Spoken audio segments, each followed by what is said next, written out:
Boa noite. No ar, o Pente Fino Entrevista. E hoje, um cara conhecido da cidade, não milita na política partidária, mas milita na política de governo, de vários governos. Estou falando do Jacques Sarpini, ele que na primeira segunda-feira de agosto, dia 2 de agosto, assumiu aí um desafio na sua vida, que é a direção executiva da Fundação Hospitalar Santa Teresinha. Saúde, a gente sabe, onde todo mundo sente os seus problemas, onde, por mais que tu faça, por mais que você resolva, é uma área nevrálgica que vai ter críticas e todo mundo quer coisa melhor. Mas é assim a vida, e o setor público tem que gradativamente ir ajustando esses gargalos, como o pronto-socorro, como as cirurgias eletivas. Nós estamos no meio de uma pandemia que também acaba mudando um pouco o foco, tu não consegue dar atenção total para tudo. E vamos dividir então essa entrevista em 3 momentos. Vamos falar do hospital, vamos falar do Comitê Regional de Combate a Coronavírus, que é um problema. Como é que está esse caso da Delta? Ou não? Nós não temos casos nos hospitais vazios, tomara que continue assim. E terceiro, que é a questão política de Jacques. Será que desta vez ele desce do muro, se filia e concorre algum cargo eletivo ano que vem? E agora também não tem mais, voltou às coligações, que lá para cima só fazem lei para se beneficiar sempre os mesmos. E nós, graças a Deus, que não passou o distritão, senão o outro lugar vai ficar mais longe ainda de ter o seu representante no futuro. Boa noite, Jacques, seja bem-vindo ao Pente Fino Entrevista. Boa noite aos telespectadores do programa Pente Fino Entrevista. Uma saudação especial aqui ao amigo, até pelo convite, Rodrigo Pinati, também conhecido como Pente Fino.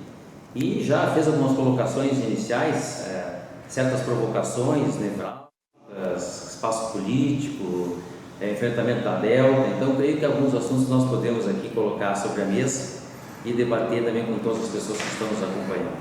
Então, vamos começar, depois da apresentação inicial, com relação a combate ao coronavírus, porque do comitê, que primeiro vamos falar de prevenção, para depois entrar na parte que ninguém quer no hospital, mas alguns casos acabam piorando para o hospital. Jacques, quando tu assumiu o Santa Teresinha, também teve uma condição, tu colocou o prefeito Poli, tu queria continuar nesse trabalho junto à MAL, o trabalho já vem aí de 1 ano e meio quase já, né, desde março do ano passado, e é fundamental nós ter esse número para entender um pouco essa doença, porque qualquer dado errado, a gente acaba distorcendo uma leitura das coisas, e esse trabalho que tu fala é importante para nós tentar entender como que a doença ela aumenta e ela regride. Como é que está hoje a nossa região?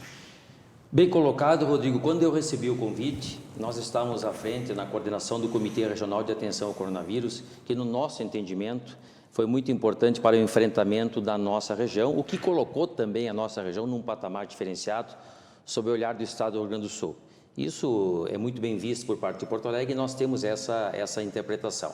Porém, assumir o hospital é um desafio gigantesco, todo mundo sabe da responsabilidade e da grandiosidade dessa instituição. Então, o que nós colocamos ao prefeito Paulo Poles no início foi tentar manter a atuação nas 2 frentes. Obviamente com um tempo muito maior para a Fundação, mas também ficar acompanhando o desenvolvimento do Comitê Regional. Nós estamos fazendo isso, estamos avaliando que estamos adentrando a um cenário positivo, graças a uma série de ações que foram implementadas, também em razão da ampliação da campanha de imunização. Isso tem oportunizado uma resposta ao cenário pandêmico. Porém, eu tenho reafirmado que nós estamos diante do temido e do traiçoeiro coronavírus. E qualquer descuido pode alterar esse quadro que hoje nós entendemos ser um quadro satisfatório. A gente viu, né, em Porto Alegre, deu uma onda no hospital lá no Conceição. Nós já estamos verificando, provavelmente entre hoje e amanhã deverá haver uma confirmação de casos de Delta em Chapecó. Nós sabemos da proximidade com o município de Chapecó, as questões comerciais, a migração de pessoas e me parece inevitável que com o tempo também vai chegar aqui até a nossa região. Nós não podemos deixar de ficar vigilantes a essa situação. Por essa razão, nós estamos reduzindo as estruturas de forma gradativa e com responsabilidade. Aqui é a sua pergunta, daqui a pouco não queremos que dê um surto aqui, novos casos. Mas se precisar, o Santa tem estrutura para voltar e atender o número de pessoas. Tomara que não precisa, né? Nós estamos, como mencionei, reduzindo isso de forma muito responsável e de forma gradativa. Por quê? Porque nós sabemos que poderemos necessitar dessa estrutura logo ali adiante. Se houver uma compreensão e uma sensibilização por parte de toda a coletividade, eu creio que a gente possa transpor também esse cenário. Por quê? Porque nós temos fatores diferentes de outrora. Por exemplo, nós estamos chegando a 70% de imunização da população da região, e aqui eu falo 34 municípios, aproximadamente 240 mil pessoas com a primeira dose. Nós estamos nos aproximando de 35% da população com a segunda dose e com a dose completa, e também com o imunizante de dose única. Então, nós estamos avançando nesta campanha. Há uma expectativa da Secretaria Estadual de Saúde que até o final de agosto, toda a população alvo acima de 18 anos tenha recebido pelo menos a primeira dose. Então, nesse sentido, nós estamos caminhando a passos mais largos no que diz respeito à campanha da imunização.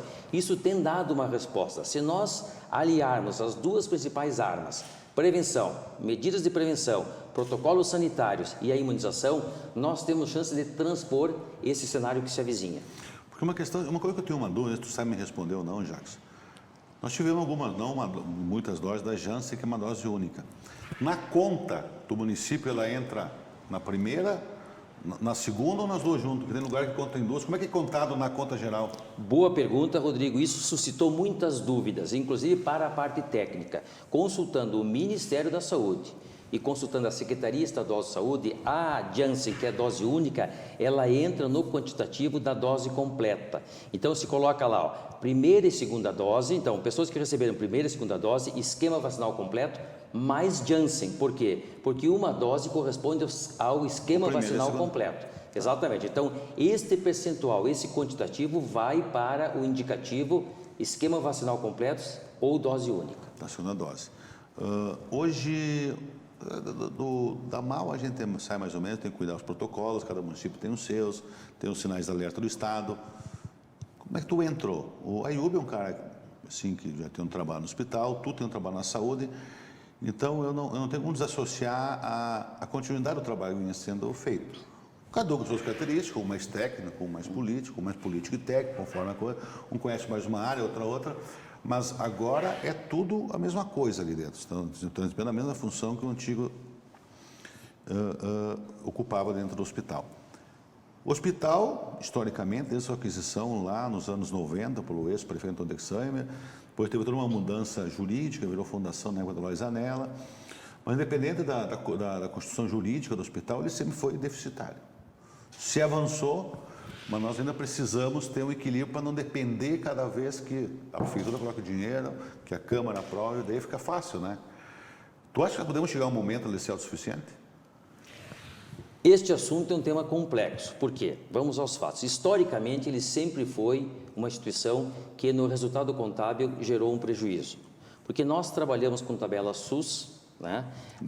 Existem estatísticas do Ministério da Saúde que 70% da população utilizam única e exclusivamente o sistema público, então tem uma demanda ilimitada e nós temos recursos limitados. Então é uma equação que num cálculo simples não fecha. E aqui, reforçando, as tabelas são tabelas defasadas há 2 décadas.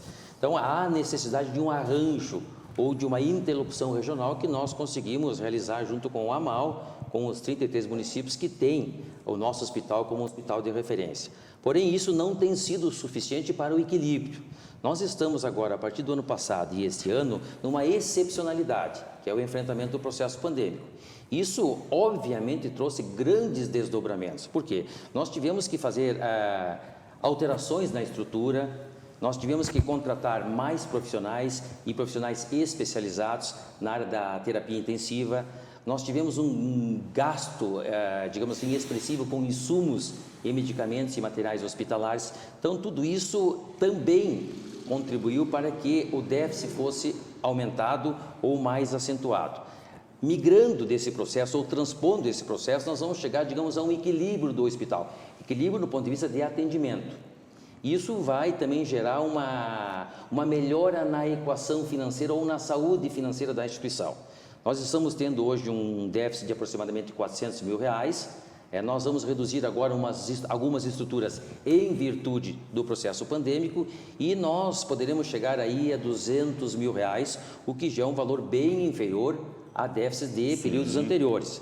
Nós estamos tentando buscar novos serviços, porque nós temos condições de agregar valor com a habilitação e credenciamento de novos serviços.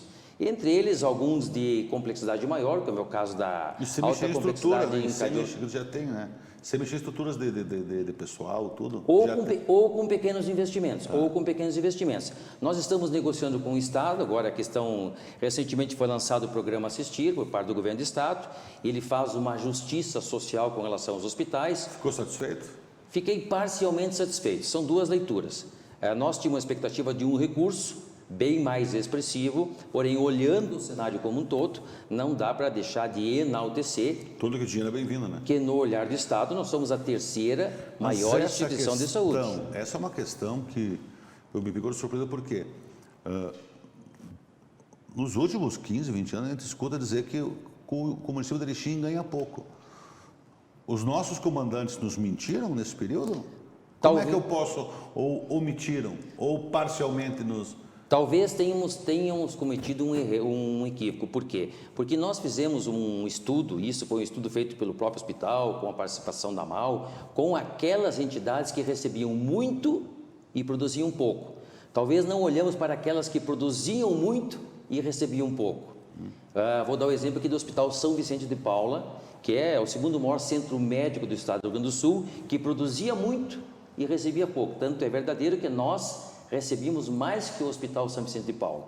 Agora foi feito um novo projeto, uma nova metodologia em cima de critérios e indicadores, o que o governador chama de justiça social ou nova façanha.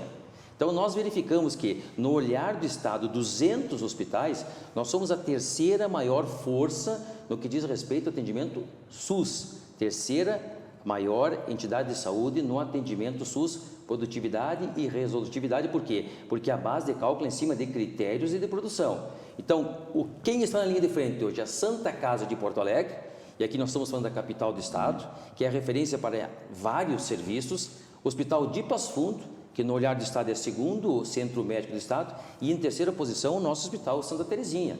Isso caracteriza a importância, a relevância do nosso hospital para Erechim, para a região, para a macro-região e para o estado do Rio Grande do Sul. Agora também nos coloca num desafio de buscarmos melhorias. Então nós recebemos já um indicativo por parte do governo do estado, já veio uma planilha, nós já fizemos contestação, nós fizemos a análise, o detalhamento de toda a planilha, agora é pago por serviços e por produção, nós fizemos um estudo e temos a expectativa de conseguir avançar um pouco mais. Tem uma excedência de serviços? Não, nós temos 3 serviços, 3 situações que nós podemos ser incluídos. Nós temos 3 laboratórios nossos que não foram classificados como deveriam ter sido classificados no percentual, isso permite um incremento financeiro, e nós temos uma questão com relação à saúde prisional. Nesses 12 serviços que são remunerados agora, um deles é a saúde prisional. Nós temos aqui um presídio estadual com mais de 400 detentos, e todos esses detentos são atendidos no Hospital Santa Terezinha. O olhar do Estado é para uma instituição de saúde que tenha uma ala prisional. Nós não temos uma ala prisional, mas nós temos a responsabilidade de acolher e atender esses detentos. Então, nós levamos toda essa justificativa, porque não são detentos somente da cidade de Erechim, são detentos do estado do Rio Grande do Sul. Então, nós colocamos para o Estado que nós não temos... Eu acho que é quase 500 que tem, né? Acho que 484 parece que é o... Nós levamos que situação? Bom, nós não temos a ala prisional, mas nós temos em contrapartida a responsabilidade de atender esses pacientes, e estamos atendendo. Eu creio que é uma boa argumentação e essa questão pode ser reconsiderada pelo Estado. Isso, se for aprovado na integralidade, vai permitir um repasse de em torno de R$180 mil mês, o que seria extremamente positivo, porque quase que gera o nosso déficit. Bom, se isso não for contemplado na integralidade, nós temos condições, com essa reivindicação, de conseguir uma parte do recurso. Eu trabalho com a tese, ou nós trabalhamos com a tese, que temos que reivindicar, mediante proposição, mediante projetos, mediante interlocução. E nós estamos fazendo isso de forma permanente com o governo do Estado. Nos últimos 2 anos para cá, eu vi que houve um atendimento maior para o SANA por parte dos parlamentares. Mesmo nós não temos os nossos deputados federais daqui, eu vejo que tem uma contribuição maior. Isso está ajudando? São rubricas específicas ou é para custeio? Com certeza, são rubricas específicas ou para aquisição de equipamentos imobiliários ou para o custeio. O que nós estamos verificando? Como o hospital tem uma caracterização de ser um hospital regional, num cálculo simples, 50% atende a população de Erechim e 50% a população da região. Pode ter aí pequena alteração, depende do mês. Então, ele é um hospital regional. Os parlamentares perceberam, e isso é positivo, que repassando... Aí aquela brincadeira que eu fiz, o mendigo de paletó em Brasília, e acaba deu resultados, né? Tu pode não ter conseguido aquilo tudo, mas alguma coisa está dando resultado. Deu resultado de uma semente que plantamos em Brasília e também as pessoas perceberam, os parlamentares perceberam que ajudando Santa Terezinha estão ajudando a região do Alto Uruguai. Então, muitas vezes, uma emenda que foi alocada para Santa Terezinha não deixa de ser uma emenda que foi alocada para os 34 municípios. 32, sob o ponto de vista da MAL. Quando tu for negociar com a MAL, que todos os anos tem dos valores repassados pelas AEHs, isso acaba sendo usado também. Também. Pode baixar o repasse. E tem ajudado, tem que fazer justiça, os recursos que nós estamos recebendo têm ajudado a levar o hospital adiante. Porque nós temos que olhar para o atendimento da população, e aqui nós temos alguns pontos nevrálgicos, nós temos alguns pontos aí, a gente sabe das dificuldades do pronto-socorro, porque é uma porta de entrada. Onde eu mais escuto reclamações. É uma porta de entrada, nós soubemos a dificuldade, nós fizemos um levantamento, estamos finalizando, são 160 a 170 pessoas atendidas ao dia, numa média desde janeiro até junho, um corte de 6 meses, então é um volume expressivo. Nós somos porta de entrada para todos os municípios da região e nós sabemos as dificuldades de ofertar, não que não seja um atendimento de qualidade, ele é, mas aí entra a questão emocional, entra a sobrecarga, tem uma série de fatores, uma série de elementos que tem que ser analisados. Até como o profissional se dirige ao doente. Perfeito. Até isso tem. E outra questão importante, o pronto-socorro é uma unidade para atender urgência e emergência. E nós temos aqui uma situação diferenciada na nossa região. A vida inteira. Como nós não temos unidades básicas de saúde nos finais de semana, toda essa demanda eletiva, que em tese deveria ser atendida por uma unidade básica de saúde no setor primário, ela acaba sendo referenciada ou naturalmente encaminhada ao pronto-socorro. E isso faz com que haja uma elevação nesses quantitativos. Se nós ficássemos, veja a importância disso, se nós ficássemos somente com o atendimento de urgência e emergência, eu poderia afirmar aqui com segurança que as reclamações seriam reduzidas a zero ou a um patamar muito baixo. O grande problema é que nós associamos urgência e emergência mais procedimentos eletivos. A soma disso dá 180, 170, 180 pessoas por dia, que é um número extremamente expressivo.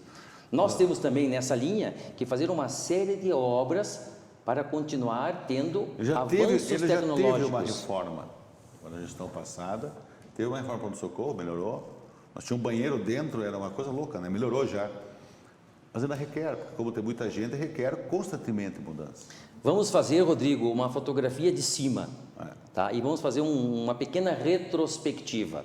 Nós já temos um bloco cirúrgico novo com 10 salas. Tá? Obra de governos anteriores. Nós temos agora, recentemente foi colocada em implantação a Unacom, Unidade de Alta Complexidade e Oncologia para tratamento do câncer. Nós temos uma ala renovada com relação à questão da hemodiálise. Nós revitalizamos todo o pronto-socorro. E nós, quando eu falo, gestões anteriores, exatamente, eu apenas estou fazendo referência. Foi feito aquele projeto com a comunidade, Abraço ao Santa, no qual praticamente todos os quartos foram revitalizados. Só não foram revitalizados aqueles quartos que estão sendo utilizados para assistência da Covid. Então, veja muita coisa. Quanta estrutura já foi alterada. Agora tem um projeto em andamento, nós vamos começar em 30 dias, que é a revitalização das unidades de terapia intensiva. Vai ser feito todo um complexo novo, com 20 leitos de UTI adulto, 10 leitos de UTI neonatal, e vamos colocar em prática aquilo que não temos, que é uma carência, que é um hiato, que é a UTI pediátrica com 10 leitos. Então, UTI pediátrica, adulto e neonatal. Nós vamos ter 40 leitos num complexo, todo ele interligado, é uma obra de mais de 2 milhões de reais. Parte desse recurso nós já temos, boa parte oriunda das emendas parlamentares. Nós vamos buscar o restante, já tivemos uma reunião essa semana com o prefeito Paulo Polis, que talvez vai aportar o recurso faltante, e nós já estamos elaborando um projeto para encaminhar o Ministério da Saúde. Estamos solicitando uma audiência com o Ministro da Saúde para aquisição dos equipamentos. Nós temos parte dos equipamentos, mas não temos para a plenitude. Por quê? Porque de 10 nós vamos passar para 20 e a UTI pediátrica que nós não temos, nós vamos ter 10. Então há uma carência aqui de equipamentos que nós vamos buscar junto ao governo federal. Passa rápido, né? 20 minutos, né? Passa rápido. Falamos bastante, mas agora tem uma parte que nós temos que conversar. Ainda bem que a parte é a parte menor, pelo que me parece. Não, mas eu tenho uma margem, alguns minutinhos, conforme a resposta, nós vamos avançar ou não. Há vários anos, Jackson, você se ensaia em ingressar na política, participou de reuniões políticas, mas nunca se filiou. Sempre veio para prefeito. Inclusive, já tem alguns apelidos peculiares. Eu vou te dizer todos aqui. Com relação a essa situação. Eu vou dizer todos aqui. Primeiro, quem visita a Alemanha, naquele marco que tem da queda do Muro de Berlim, a primeira pessoa que tu vê lá, o muro caiu, mas o Jackson está lá em cima. Ele não desceu do muro ainda, ele continua.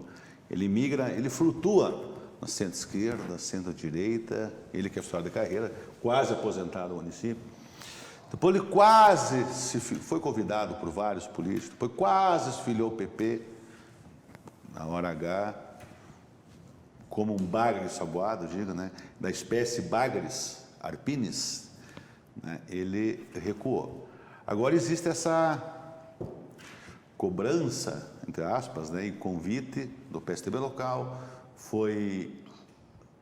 teve o convite pessoal do governador Eduardo Leite, que é pré-candidato à presidência, até parece que deu um prazo, mas agora tem prazo na política, não confio, isso sempre tem mais prazo enquanto tem prazo para concorrer, eu sempre digo.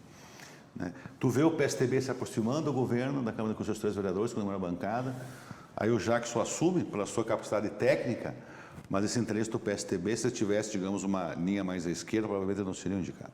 Eu não tenho dúvida nenhuma. Então, isso não remete só à eleição do ano que vem, remete até a uma eleição municipal, que 4 anos nunca sabe o que acontece amanhã. Será que um dia o Jackson vai descer do muro, vai ser um peixinho normal, não um peixe ensaboado? Como é que vai ser o Jackson na vida política? Ou está esperando se aposentar? Bom, agora eu vou tentar buscar uma carreira, passar meu conhecimento e tentar ajudar a região. Temos que fazer, nessa contextualização, temos que fazer um corte. Nosso compromisso inicial agora é ficar à frente da fundação, até pela sua grandiosidade e a sua representação para a região. Bom, vamos aos exemplos. Com relação ao muro, o muro já caiu. Né? Com relação aos peixes, estão pescando. Então, talvez esteja chegando a hora de uma contribuição para o... Senão vou ter que criar um outro... Para o espaço político. Isso o tempo saberá responder, né, com precisão. Nós estamos dialogando. Eu creio que a região tem que ter representação, sempre defendi isso. Eu defendo desde que eu conheço por gente. Correto, tenho acompanhado as suas colocações. Eu acho que a região tem que ter representação. Eu tenho um pensamento pessoal que uma região com representação e sem representação tem um diferencial gigantesco. Não é só pelas emendas parlamentares. Não vou citar o nome da região. Tem uma região menor, tem um hospital bem menor que o nosso, que um único deputado colocou 8 milhões de uma única emenda. Exatamente. E não a maior emenda individual que nós tivemos aqui é de 1 milhão. 1 milhão. E foi ano passado. Nunca veio. E nós temos que entender que não são somente as emendas parlamentares, mas aí assim, vai haver uma aproximação entre o município e o governo federal. Todos nós sabemos que os recursos disponíveis estão no governo federal. Porque tu tem uma pessoa, o que isso representa, pessoal? Cada vez que uma comitiva do outro Uruguai ou da Erechim vai a Brasília, você tem que ver quem que está no poder, ele tem que ir de gabinete em gabinete, ministério em ministério, um secretário atender. Tu, como representante, tu vai ser atendido pelo ministro. Não é só fazer parte do governo. Tu vai chegar em Brasília, tu vai saber aonde tu vai com as tuas demandas. Aí o que é? Os atalhos, pessoal. Isso chama-se os atalhos, e na política, se não tiver atalho, não chega. Eu tive várias, Rodrigo, eu tive várias oportunidades, eu até diria privilégio de ter audiências com o ministro. Elas só acontecem perante a interlocução de um parlamentar federal. Ninguém chega a um ministro se não houver a intermediação de um parlamentar federal ou de um senador da República. Então, assim, são as portas que se abrem em Brasília, são as distâncias que ficam reduzidas, a possibilidade das emendas parlamentares, a defesa dos projetos, porque você apresenta um projeto e você tem que ficar permanentemente fazendo o monitoramento. A coordenação da bancada com todos os deputados e senadores. senadores, que também é um momento Nós importante. temos a bancada gaúcha, que tem um valor expressivo, que nós até então conseguimos uma emenda de bancada gaúcha, que é R$1 milhão, que era uma emenda de bancada gaúcha, essa que foi anunciada recentemente. Então, assim, ó, nós temos condições de inserir a região na bancada gaúcha, se tivermos um representante. Então, assim, ó, muda realmente o cenário. Tudo. Agora, claro, para isso precisa maturidade regional, precisa maturidade política. Por quê? Porque nós temos contingente de eleitores para eleger um deputado federal. Nós temos que partir da inicial. A região tem em torno de 180 mil eleitores, o que possibilita, num cálculo simples, eleger um representante. Nós não estamos fazendo valer a nossa relação de pertencimento com a região. Nós estamos apostando historicamente, ou estamos elegendo historicamente, pessoas que têm uma relação com a nossa região. Talvez tenha chegado a hora de eleger alguém da região para fazer essa representação e para que nós possamos ter os dividendos de Brasília no nosso território. Agora, para isso, realmente passa pela maturidade. Se for o PSDB, se não for, por enquanto, Jackson é um tucano sem bico. Eu quero ver se ele vai colocar esse bico e ir para o trecho. Isso eu pago para ver, mas vou ter gosto de ver ele, mas eu vou cobrar porque eu quero o bem na região, entendeu? Tu me conhece, tu sabe que não é uma crítica assim de uma maneira sarcástica para te provocar para te ingressar na política, Jackson. Talvez, como eu já mencionei, né, o tempo vai dar a melhor resposta. O que é importante colocar para todas as pessoas que estão nos acompanhando é que nós assumimos uma responsabilidade, no meu entendimento, um desafio gigantesco. Primeiro, suceder Rafael Ayub e levar todas as demandas da Fundação adiante, até porque estamos saindo de um processo pandêmico e há um represamento muito grande de procedimentos eletivos. Eu conversei outro dia com o diretor técnico, o doutor Lago, no domingo, ele me falava dessa preocupação de retomar essas outras, porque isso está aumentando muito a demanda reprimida. Podemos ter daqui a pouco problemas com outras doenças, né? Perfeito. Isso eu conversando que está a preocupação dele. Nós temos um represamento, nós começamos o processo pandêmico em março. Nos períodos agravados, diversos serviços foram paralisados. Isso gerou, inevitavelmente, um represamento. Nós temos o fluxo normal mais o represamento. Nós temos um grande desafio pela frente, como transpor esse momento de saída do processo pandêmico, volta à normalidade e atendimento da demanda reprimida. Então, nós temos demanda reprimida para exames, nós temos demanda reprimida para cirurgias eletivas, nós temos cirurgias eletivas que viraram urgência e emergência, nós temos situações graves que requerem um atendimento imediato. Então, é um grande desafio. Então, neste momento, a bandeira que nós estamos carregando é a bandeira da saúde pública. Talvez, com o tempo, possamos carregar outra bandeira. Agora ele foi um bagre ensaboado em cima do muro. Foi tudo juntou num só nessa resposta final, né? Vamos ver. Como visibilidade regional, estrategicamente o cargo ele pode ser político, sim. Vai depender puramente da vontade dele. Obrigado, Jackson. Obrigado pela oportunidade, sempre à disposição. E assim chegamos ao final do Pente Fino Entrevista desta noite. Até a próxima e bom final de semana.